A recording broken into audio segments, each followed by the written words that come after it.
We're freezing? You're not freezing on us. No, I'm not. I'm not freezing, so that's good. All right, welcome to Trinity Radio. You found the Christian channel that absolutely loves Chris Featherstone and That's right. atheists, but Chris is not an atheist. You're not an atheist, are you, Chris? No, That's good. I believe God. I believe Yahweh. I serve Him daily. Praise Amen. the Lord. Amen. That's a good answer. We are thrilled to have Chris here. He is one of our professors at Trinity College of the Bible and Theological Seminary.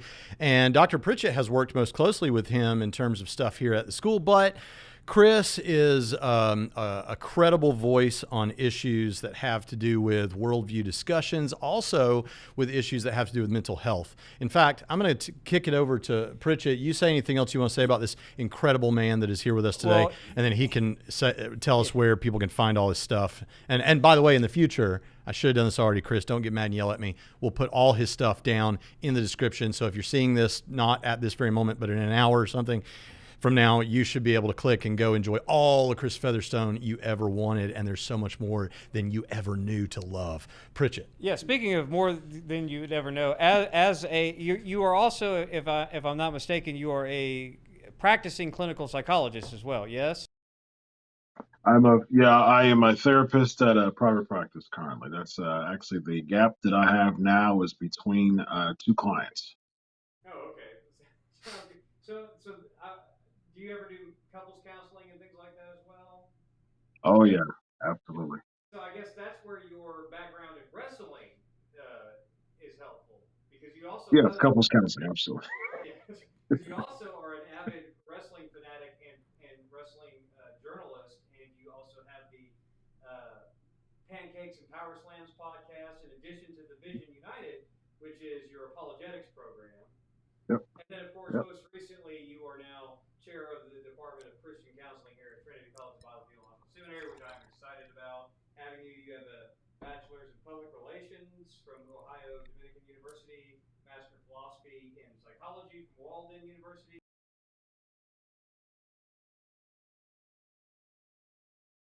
Oh, can't hear you, Bridget. University, and you're also a licensed personal trainer. Is that correct?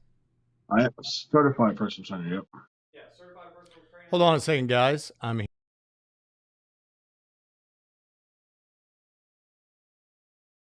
Hmm.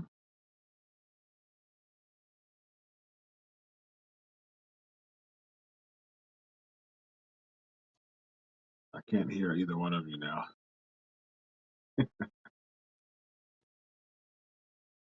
All right, talk. Okay. Yeah, so I Now I was can I hear was you. we were talking about you as a wrestling guy, as a chair of the uh, Christian counseling, all your degrees, and you're a personal trainer, which I like a lot. And as far as I know, you also in the life coaching as well, right?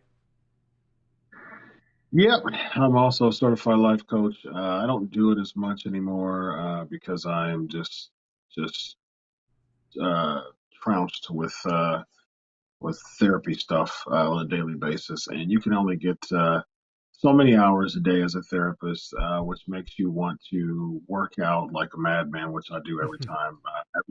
Every day I leave my therapy office, I go to the gym to dump.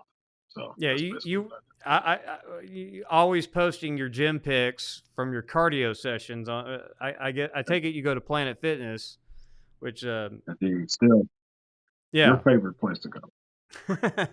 Yeah, I haven't been there in years actually, but Yep. um, I'm a home gym guy. But anyway, so let's get Mhm. into what I wanted to talk to you about first. Is your work as an apologist? You're not like where would we find you in the spectrum of like apologetics? Because I think you dabble in a lot. You would probably consider yourself more of a classical apologist in terms of method, wouldn't you? Oh yeah, as far as method for sure. I'm not a fan of precept to be honest with you. Just from a theological and a psychological standpoint, like he's a brother, but like a side Tim Bruggencade or I mean something like that. I wouldn't be a fan of like, hey, there's no such thing as an atheist or something like that. But I think that there's room to explore that from a psychological standpoint because I actually think that the foundation of theology is psychological, especially when it comes to conversion. I mean, you have to, at the end of the day, from a psychological standpoint, you have to say, okay, I don't believe God, and you're persuading me to completely change my paradigm and everything that comes with it. I mean, like that root that is rooted in psychology. So Well, that's interesting that you would mention that, because like for a presuppositionalist, and also perhaps even a Calvinist who's a classical apologist, but from a Calvinist perspective, they would say sure, all of those psychological issues are at play in a person's life, but really behind the scenes, there's all these other mechanisms that are in operation, and divine regeneration and all influence, that good stuff. yeah, Yeah. all of that stuff. So that I think the presuppositionalist, the reason why they're not as keen on, well, the Reformed tradition, just to be blunt, doesn't more increasingly thinks less and less of psychology as a discipline, and so Oh they yeah. don't. And when it comes to counseling, that's a whole other issue, because you're for Trinity as a Christian counselor, whereas they are more into the nouthetic counseling, and so they Yeah. Jay come from that Adams. perspective. Yeah, so that is a whole different thing. So what do you think they miss? See, we're already throwing fireworks. What do you think our Calvinist brothers miss when it comes to psychology? And I'm going to let you talk and get out of his way. No, sit down. Sit down. We're both here now. Oh, okay. We have to be over here now? Yeah, you have to be over here now. Oh, Okay. All We're kinds going of to get together, folks. Dr. Featherstone, I'm so sorry this is happening on your time, but Oh good. here we are together now, happy, in love. All right, so Now, That's going to get clipped. I'm like, I yeah. certainly hope so. I certainly hope so.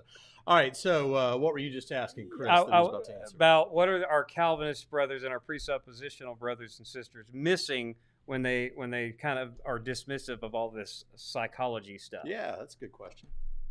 Yeah, well, it's more of a hey, so I'm going to be the mind and the thoughts for you. From a reformed standpoint, it doesn't really give someone the opportunity to know from a psychological and a philosophical standpoint, really, honestly, to really understand that dynamic. To me, when I think of that, I'm thinking of like, okay, so how do people truly make decisions? And I truly make decisions because I know the opposite, and I have the same opportunity to make the opposite decision. So I'm willfully making a decision. The reason why I love Jonathan Pritchett and Braxton Hunter, because I equally have an opportunity to hate them. You know what I mean? And so, and I have the opportunity to do both equally, and I choose to love them. You know what I mean? But not only because they're brothers in Christ, because they're two amazing people.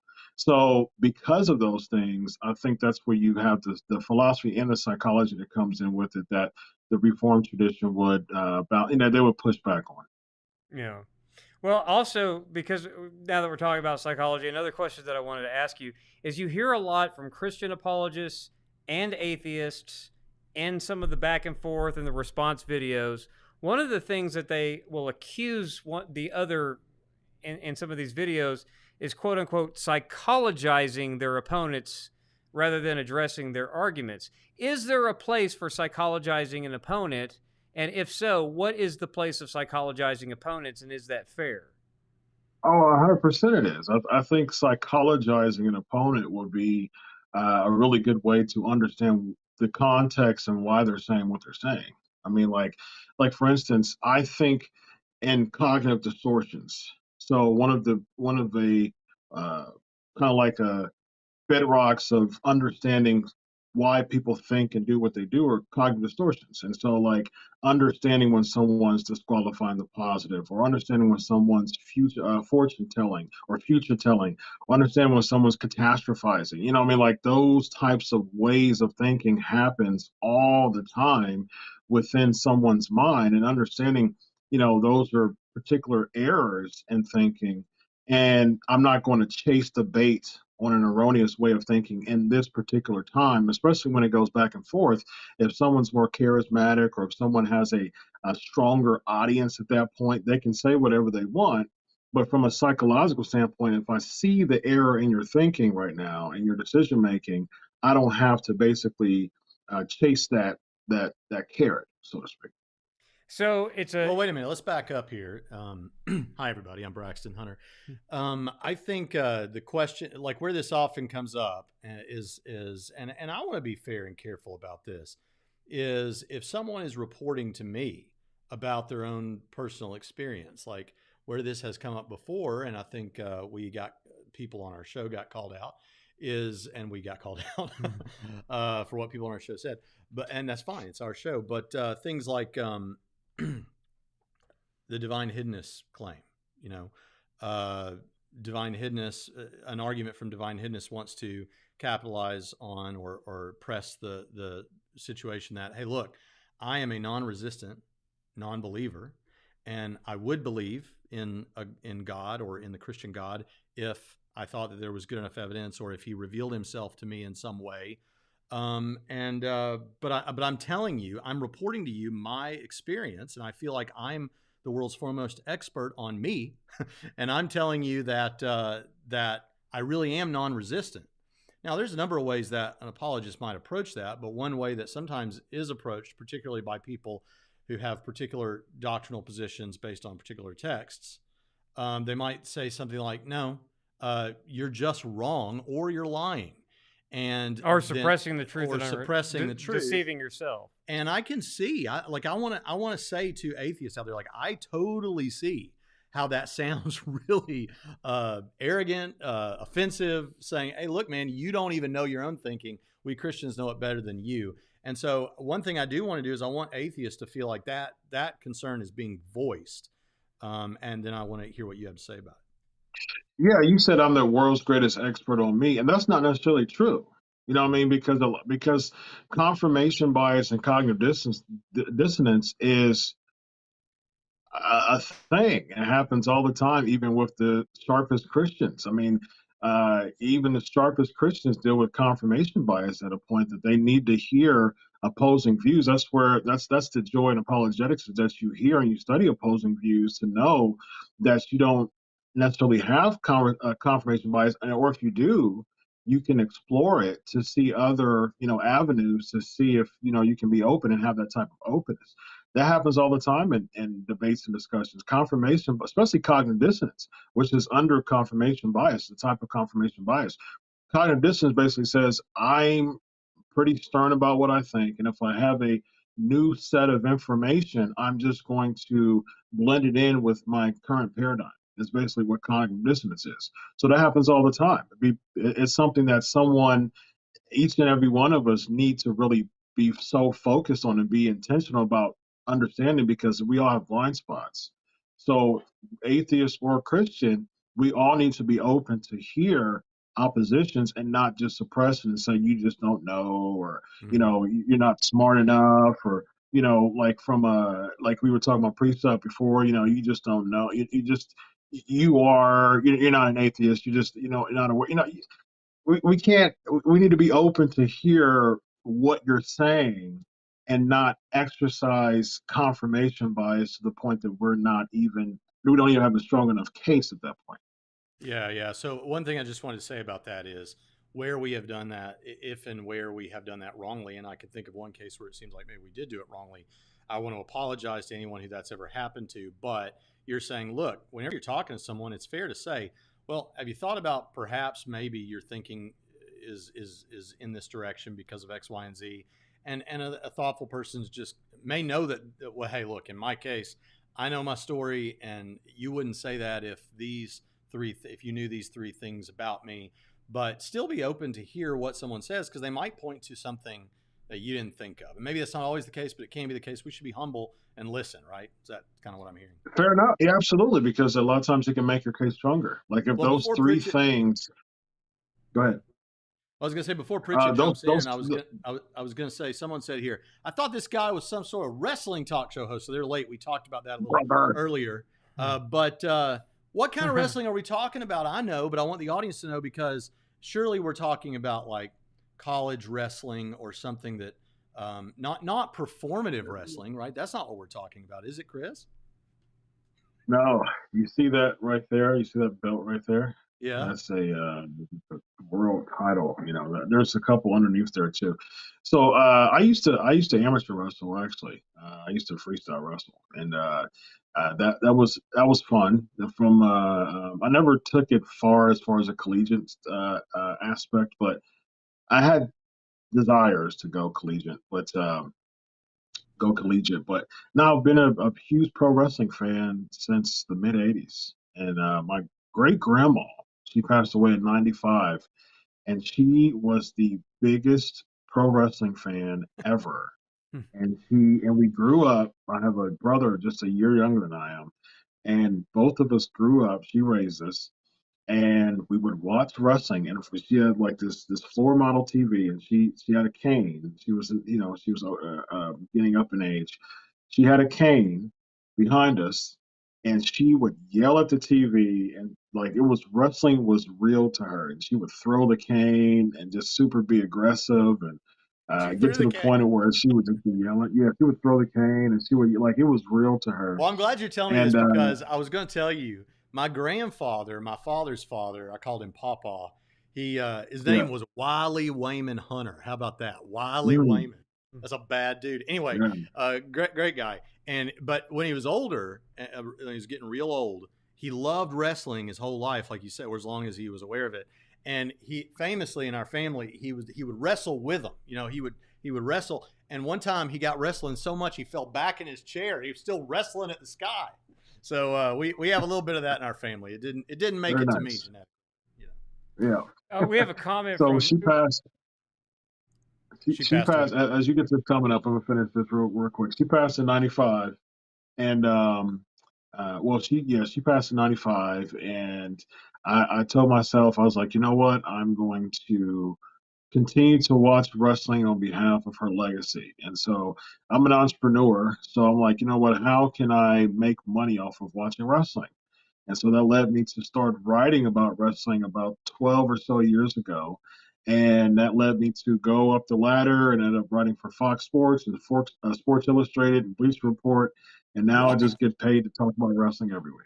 I didn't know that. That's awesome. Yeah. Well, listen, Yes, let's get sir. back into some worldview stuff here. Uber Scheiser says, Bridget, you want to read that? It says that is not psychologizing. Psychologizing is looking for the reasons a person believes what they believe, not giving them the reasons they do or don't. Now, that's we agree with that. That's what we've been saying. Two reasons will illustrate that. One is yes, we can inquire of people why they believe what they believe. But at the same time, so that's valid. You can do that because there might be other motivations behind someone's unbelief or belief if they're a Christian. People psychologize us all the time. We're only in this for the money. And even though I'm in this for the money, I'm not only in this for the money. People psychologize us all the time. But it is also, as Dr. Featherstone pointed out, Uber, that people aren't always the foremost expert on themselves. And there are common traits that you can find because, like you said, conversion to anything is complex psychologically. Continued affirmation in your current set of beliefs is always psychological, things like that. And sometimes when people bluster, and I'm known for bluster, and other internet personalities are known for bluster, sometimes it's fair that there might be other motivations that people can explore. And you may not even be aware of them, but other people may pick up on those signs, especially a trained psychologist for sure. And when you find that certain belief systems have in common certain traits, it is, I think, fair that one could assume that some of those may be playing in the background, and honest brokers turns out that those common traits are present. So with atheists, a lot of atheists, I'm not the first person to make this claim. It turns out that a lot of atheists have issues with father figures or authority, and that That's seems to true. be a common Yeah. trait, Yeah. right? And so when someone says my only reasons for being X is, whether it's Christian or atheist or whatever, is based on the evidence. Well, I know that that's false. I agree with that 100%. Yeah, I'm not a Christian solely based on the evidence, but I am a Christian based on the evidence, just like I am in this for the money, but I'm not only in this for the money, and I'm not only a Christian only based on the evidence. So I do think that there is a care that needs to be taken when psychologizing people, because you don't want to say something about them that's false. But I do think there is a fair way to psychologize people, because sometimes arguing about points of evidence, especially in an evangelistic situation, completely misses the point, because there's something else psychologically going on that is preventing them, or there's something psychologically going on for you as the evangelist preventing you from hearing what they're having to say. It can go both ways. I 100% agree with that, because a lot of that has to do with, that's the reason why psychology has an overlap with evangelism as well. Because, understanding someone could absolutely despise Jesus or despise a father figure as in Yahweh because they were abandoned as a kid. So, like, their experience, their paradigm, because a lot of times, most actually, diagnoses are done with kids' experiences before the age of 6, unless it's like a radical, type of thing where someone was unfortunately like sexually abused or, went through a divorce or something like that. That can radically change someone's type of pattern or paradigm of thinking. But mostly childhood experiences are who you see of the person today. And so understanding that and digging into that and knowing who the person is a very, very effective way of evangelizing people, and understand, like, God is not that person who's looking at you and ready and having his paddle and whip out like every single thing that you do, like your father did. If you were abused, that's probably what you have as an experience of a father figure. But I serve a God that's not like that. I serve a God who has grace and truth. What I mean? He has grace and justice. What I mean? It's not just justice or just grace. It's both. It's a good balance in both. So understanding those paradigms or understanding those dynamics about someone, rather than saying, I have a big old Bible with some evidence, what I mean, and that's the only thing that you need, without even understanding the psychological experience. That's the reason why I'm not a big fan of the nouthetic approach. Is the reason that can be used in an evangelistic and a conversion experience, because someone is psychologically revisiting those hurts and realizing that I don't have to cast that on a God figure or a relationship with that. Yeah, this is important. So, one of the things that I would like that we are all about evangelism here. We see apologetics as part of the evangelistic task, and I think, like you had said earlier, that psychology is a major part of evangelism as well. And so I've had that in my mind since you said that. So I wanted to ask, what is... Well, before you move on to that, actually, you set it up so nicely, but I just want to go back to the last thing that was discussed, and because I was looking for a place to move this in, and I thought maybe you were going to go this direction. But this father thing, I don't know what to say about the discussion that's just been had about that. I'm not an expert on that, but I will say, in my own experience, it has certainly been the case that I have seen friends, Christian friends, whose fathers were always loving, and there was never any justice within the family, never any consequences, and those people that remained Christians came out the other side having a view of God where he was fine with almost everything. And then, of course, like you say, people who had abusive fathers or just not as loving fathers might view God that way. And I have to say, and my heart goes out to people that didn't have this experience. I had just a father and a mother who were so balanced in that I came away, I think that must have impacted and influenced the fact that I have what I hope is a more balanced view of God than I would have had had the parenting I had been different. Now that obviously doesn't mean that every time someone becomes an atheist or whatever else, it was absolutely because of this issue. We've been saying the whole time that there can be a multitude of things that impact all of that. But I think it does drive home a point that is important to Christians when it comes to these therapeutic type things, and when you're thinking of family counseling and all of that. We as parents who are Christians definitely need to be the kind of leader or force for our house that we think God represents, and be balanced like that, so that if it can, it impacts their view of God. But Pritchett, on to you. Well, I was going to ask, what would be we do have a super chat we need to get to, but after this, just to wrap this up before I move on. What do you think, just to distill it for people watching, what is the main contribution you think psychology would have for evangelism that not necessarily formally trained, but what insights do you think, what's the main one or two things that you think people need to have in mind that psychology offers for people who are evangelizing? Who are you? I mean, like before what you believe, who are you? I mean, where do you come from?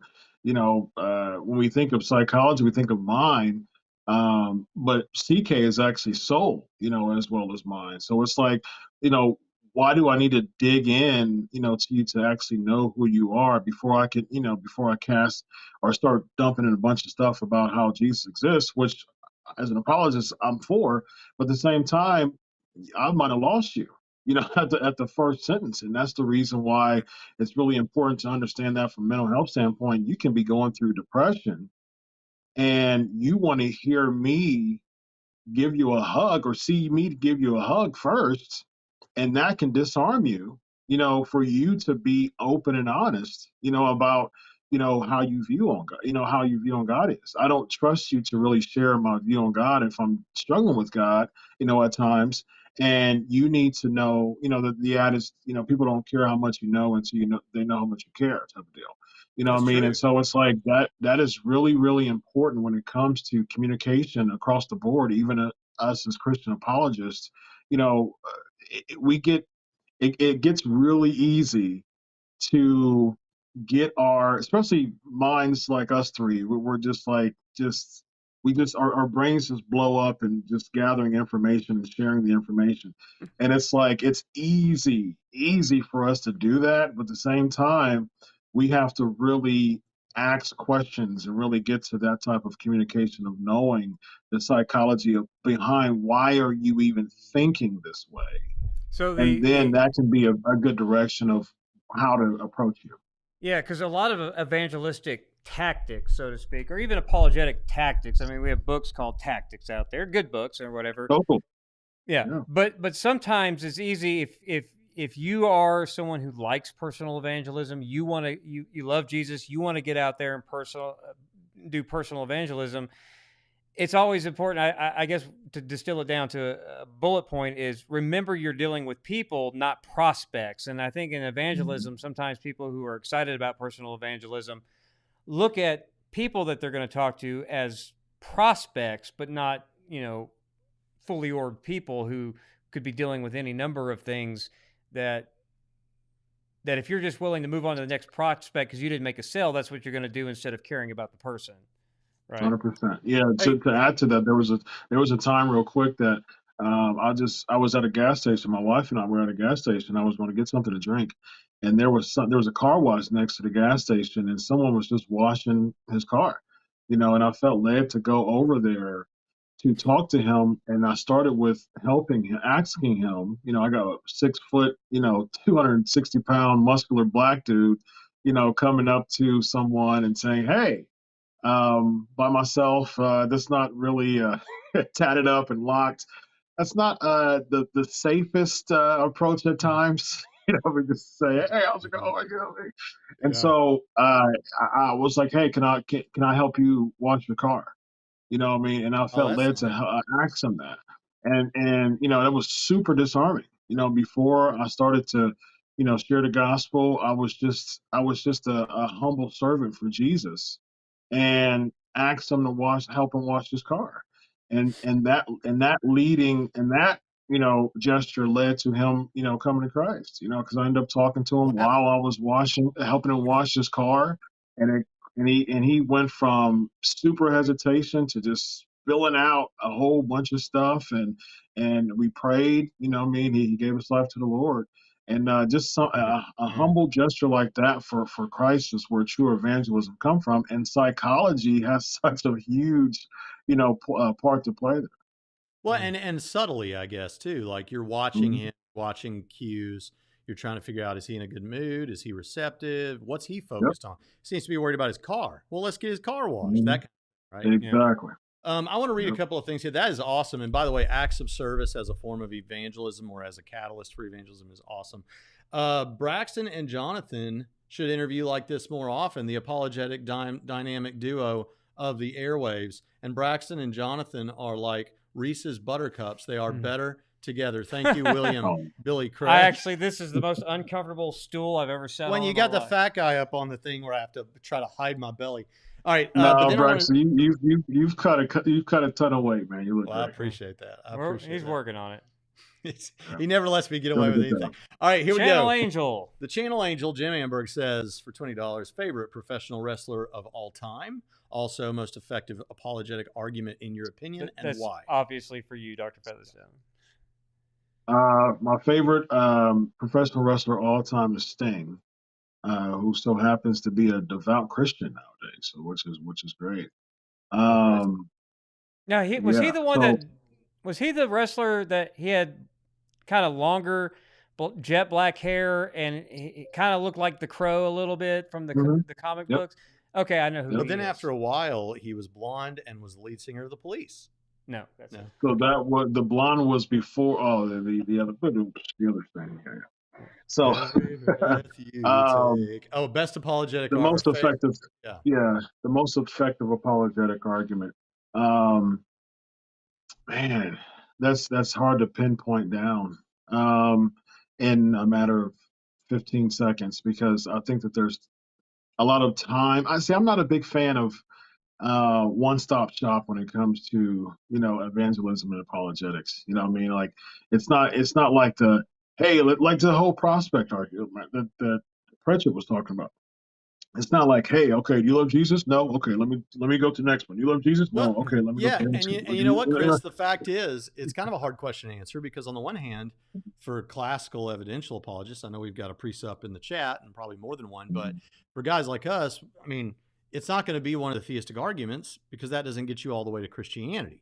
Yeah. It might be one of those and a resurrection case, or maybe just the resurrection. When I'm asked a question like this, and I know what they're asking. Like you're answering this in the way that I think A I psychologist think about it, answer. and how I think about it internally. It's like, okay, what does this person need? Because I say this in my book, Core Facts. So the fact is, it may be. Does my breast stink or something? No. It may be that that I go to make a case for the resurrection or the existence of God, and they say, well, I already believe in God. I just have trouble with why Christianity. Or you could even have someone like Charles Templeton, and then you can read about this in the introduction to the case. The case for the case for Christ and the case for faith. The case for faith. Faith, It yeah. tells a story about Charles Templeton, who was an evangelistic partner of Billy Graham, but then became an atheist, and he had a deathbed conversion. But during this time of this book, he's talking about. I love Jesus. I miss Jesus. He says he's like crying about how much he loves Jesus, but he can't have Jesus in his mind intellectually because he doesn't believe anymore, doesn't believe in God. Well, there you might actually have someone who's happy to believe in Jesus if you can show them there's a good reason to believe that God and the supernatural are real. So getting to know what a person's issues are, what their problems, issues, I don't mean that in a negative way, what things they see as hindrances to them accepting Christianity, whatever those things are, you got to figure those out before you can prescribe. But if I only had one thing to give, I would just point to the historical centerpiece of the Christian faith, the resurrection. Yeah. Yeah, I'll lean there too, as far as the resurrection. According to 1 Corinthians 15. So that's what I would have. But I mean, you touched on a lot of good things there. As far as because it's nuanced too. You know what I mean? Because if someone's a scientist or someone's really big into creationism or something like that, then then you can throw kalam in there. You know what I mean? So it's just it's so many different types of nuances where it's like, okay, it's not a universal, or it's not like a fail-safe, approach when it comes to different apologetic methods. I like cumulative case, you know what I mean, but I like evidential. Mostly, I would say that in cumulative case. But like, Me just too. again, there's just so many. That's why it's good to know different apologetic methodologies along with psychology and philosophy. I think that makes a really good uh, um, brew or stew when it comes to communicating with people, because communication is the foundation. That someone needs to know and be focused on communicating with someone and seeing where they are and knowing what to bring back to them. You know what I mean? Yeah, Like I always say, communication is commune. Like if I bring you a Pepsi and you bring me back a Pepsi and a fry, I didn't ask for a fry. Like bring me the Pepsi back. Know that you're giving me the Pepsi back and you understand the Pepsi first yeah. before you bring anything else. Yes, but that's kind of my way of thinking as well. Because cumulative case itself, if you're caring about the person, anything that you get from that person because you're asking more about them, you can find something in that grab bag of the cumulative case to use as a signpost that could take you right back to Jesus. Even Exactly. if it's not as direct as like if they seem concerned about aesthetics, beauty, they're looking at you're having a conversation, and you're standing by the Ohio River out here. If you're on the Riverwalk and you're noticing how ugly it is, and then Beautiful river. you can you go straight into the problem of evil and suffering, and then you can point how Christ is the solution.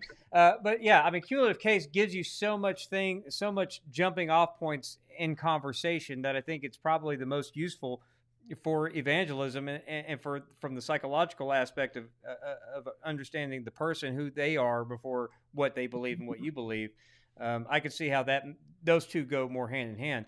Jesus' hemorrhoid thinks he's being funny. Question for Trinity Radio: who is the little spoon, Braxton or Jonathan? We don't spoon, but I just I would think that if there's technically, according to our society, nothing is wrong with it, and it is not something to use as an insult for people, that you wouldn't make a post like that. But I'm glad that you agree with us that it is a disordered way of thinking about it, and that underneath it all, you're probably a little bit more of a bigot than Christians are about this kind of thing.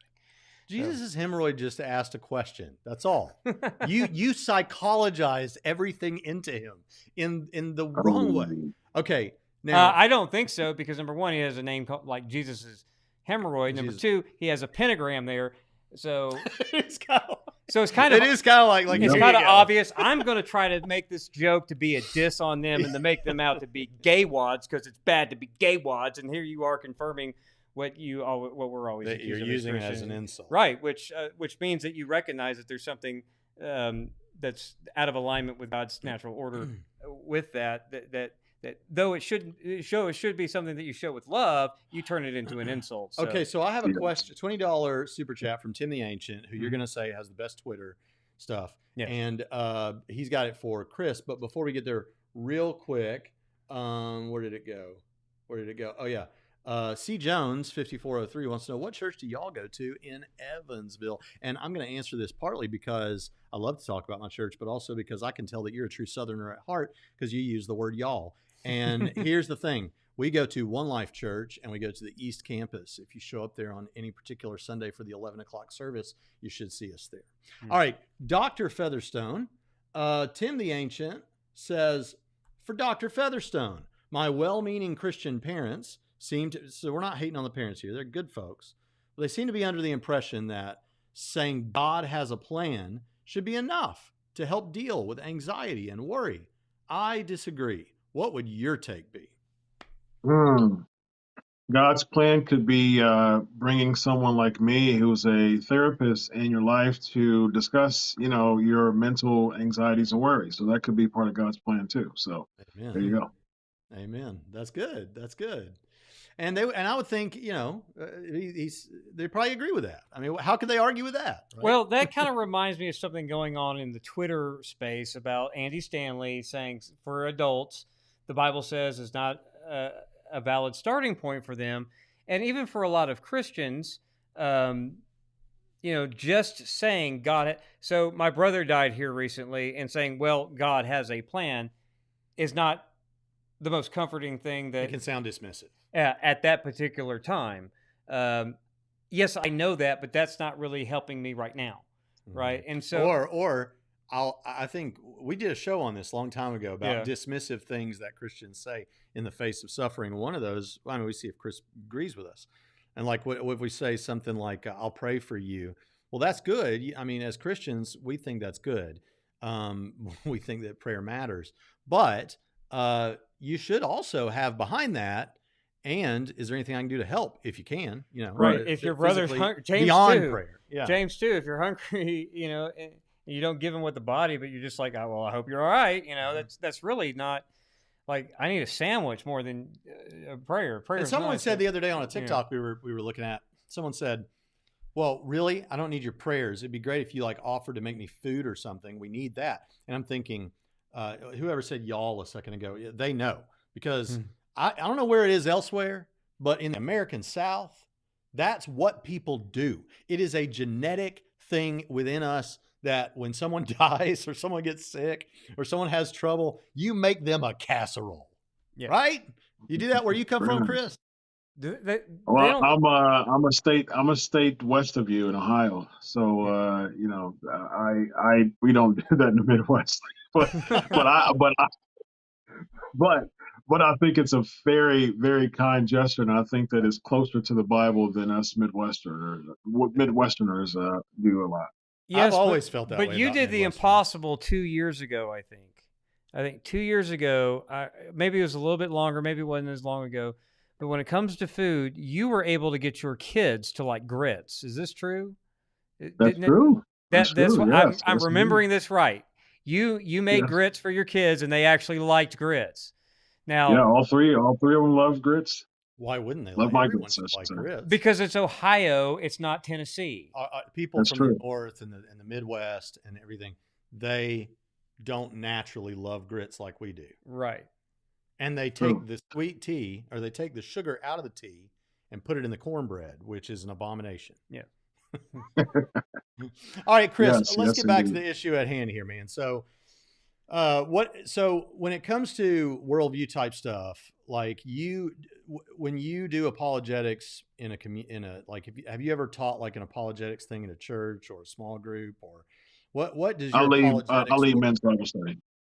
Okay. Yeah. So, where do you see your psychology, training coming into, benefit with just talking to other Christians, not where you're in a actual counseling setting? Because most of our listeners are not professional experts on this or therapists or anything. Yeah, neither are we. and we certainly aren't. And so the question would be like, how does a person who's not in that capacity, can they benefit from this and just helping other believers? They can get a certificate program in Christian counseling, taking courses from Dr. Featherstone at Trinity College of the Bible and Theological Seminary, just for rudimentary training. Nice. But go ahead. Very nice. But go ahead. Yeah, it overlaps with hermeneutics, because I was just teaching a class on Peter, and just how just the historical part of Peter would have a better contextual understanding from a less Western lens. The fact that at that time, Nero was in charge, in the 60s. Where the Peter was written, around 64 or so, 62, 64. And so, basically that was under Nero's rule, who was someone who basically burned Christians at the stake, and they would have parties on, Christians who were outly converting and burning them, and having fun, celebrating. So it's like, telling a Christian, to serve your husband, when it comes to that, when it comes to First Peter 3, or follow the leaders of the time, like that has a lot to do with, like, despite Nero, wanting to burn me perhaps, and me having not the opportunity and the excitement to say I'm a Christian here in America compared to first century Rome. Like, that's a whole different perspective when it comes to understanding the psychology of being a Christian at that time, in the early 60s AD compared to 2023. Huge difference. And I think stuff like that really, really matters contextually. Yeah, I thought about this just this past Sunday, as Jonathan knows, at our church at the 11 o'clock service at One Life East for whoever's trying to go there. Brett Nicholson, our incredible pastor who's been on the show, was talking about reading your Bible and getting in the Word and everything. And he was kind of bringing up some kind of atomic habits type stuff where, hey, just do something. Just start doing something every day. Even if it's 2 verses, do something, where you're doing it every day. And I thought to myself, I'm watching my pastor encouraging people to just do anything, just 2 verses, just start. And I'm thinking to myself here, like, man, the early church, like these people bled and died that this book would be in your lap right now. And we can't even bring ourselves, not even in the book. It's on this plastic mirror that we stare into every day. You just push a button and it notifies you with 2 verses every day. Come on. The psychology is very different. Yeah, it's a big deal. Like just understanding that dynamic of like how are they thinking? Like how like Peter was, admonishing people despite, the peril they're going to stay in Christ and still obey and serve Christ and still be a good example and a light. Whoa, that's major. And understanding that dynamic is like, man, there were trailblazers for me to just tweet about Jesus and put something on Facebook about Jesus. Like, are you kidding? Like, why wouldn't I do that? Right. Right. Well, hey, listen, Chris, we promised you that we get you out of here by 1:50 our time, and we got 3 minutes left. I want you to tell people where they can find you again. And again, we'll link this a little bit later in the description. Should have already done that. But, and anything else that's on your heart. I just want everyone to know we are so proud. As someone says, didn't know Chris Featherstone was a prophet. Trinity, how cool. Such a great collection of staff. It is a great and collection. we are very happy. Made even better. Absolutely. So anything you want to pump or tell us that you think would summarize, or just this is your time. First of all, listen to Trinity Radio because these 2 heads in one frame is already explosive. Super smart people over there. What a beast! And my big head covers 1 frame, so that's what's up. Yeah, go follow me at my page is Dr. Chris Featherstone, PhD. I talk about psychology, relationship coaching. A core of my material is debunking the Word of Faith movement. That's where I came from. I spent nearly a decade in the Word of Faith movement. So I just contextually break down passages a lot of what word faithers use to fit their paradigm. Talking about confirmation bias and cognitive dissonance. There you go. when it comes to we need to have you back on and just talk about that sometime. Yes. Yeah, absolutely. So I just I call it DWOF, DEWOF. That means D Word of Faith. So I DWOF scriptures all the time on my DWOF version. On my page. Yeah. DWOF. Yes, indeed. So DWOF structured. Go follow me. What's that? Is it you DWOF structed from you didn't deconstruct, you DWOF struct. Yeah, yes, I DWOF structed, absolutely. Yeah. Yes, indeed. At Chris Prolific is my socials, and follow me, and I'll post about life and typically college football. And I'm a huge college football fan. And Pancakes and Power Slams, that's on Facebook, YouTube, all that? Yep. So Facebook, YouTube, just Google Pancakes and Power Slam, subscribe to the YouTube channel. I also write. I don't write anymore. I've retired from writing. I'm like the Stephen A. Smith of like pro wrestling commentary, So it's pretty cool. And so I actually work for a site called Sports Kita, KEDA, Sports Kita.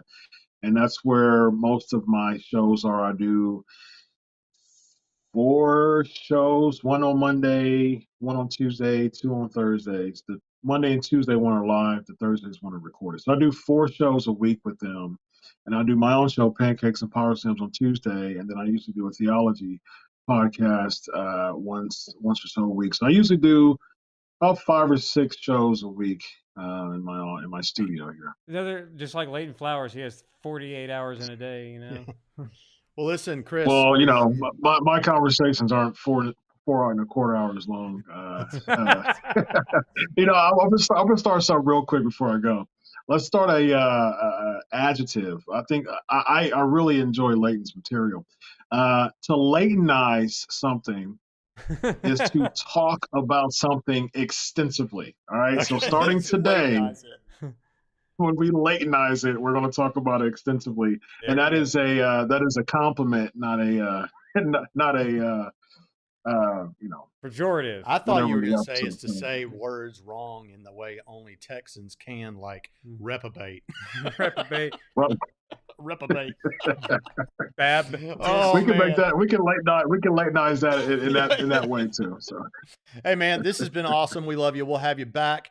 And folks, listen, if you'd like to learn from Chris Featherstone, Chris Date, Tim Stratton, Leighton Flowers, or either of us, you can head on over to Trinity SEM, trinitysem.edu, and just fill out that evaluation form. And I'm going to tell you something. I am in a competition because Leighton Flowers had Laytonized our school in the sense that we had a lot of evals coming in, evaluation forms coming in where people wanted more information. And they were saying they heard about us from Soteriology 101, and I think that's fantastic.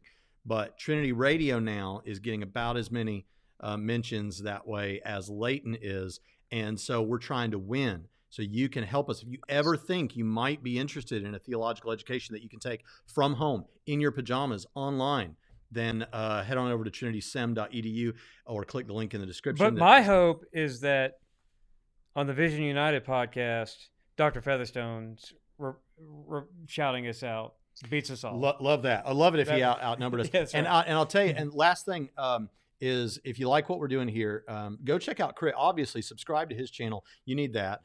And then secondly, I just want to say that if you enjoy what we're doing and you want to get behind it, if you want to make it possible for us to do even more, I would love to get to the point where we could hire somebody to do some of the work that keeps me from doing other things, so that me and Pritchett can make shows like we make, not just twice a week, but every day of the week. And so if you want to help us get to that point, as well as some other things and get a lot of free stuff, go to patreon.com/Trinity Radio. That's patreon.com/Trinity Radio, and it's linked in the description. And that's all I got. That's all I got. Boys, I think we did a show together today, and I'm proud of it.